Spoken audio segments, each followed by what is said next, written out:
হযরত ইবনে আব্বাস রাদিয়াল্লাহু হইতে বর্ণিত আছে যে রাসূলুল্লাহ সাল্লাল্লাহু আলাইহি সাল্লাম ইরশাদ করিয়াছেন, আমার সহিত সম্পৃক্ত হাদিস বর্ণনা করিতে সতর্কতা অবলম্বন করিও, সতর্কতা অবলম্বন করিও।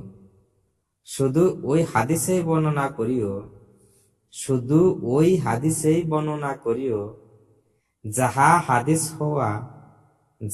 হাদিস হওয়া তোমার জানা থাকে। যে ব্যক্তি জানিয়া বুঝিয়া আমার সহিত ভুল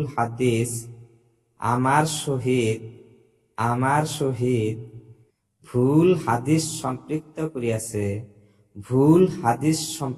করিয়াছে, সে যেন দোজখের ভিতরে আপন ঠিকানা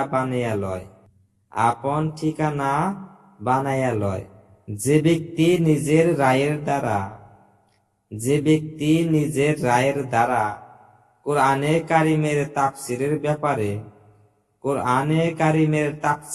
ব্যাপারে কিছু বলিয়াছে, সে যেন দোজখের ভিতর আপন ঠিকানা বানাইয়া লয়।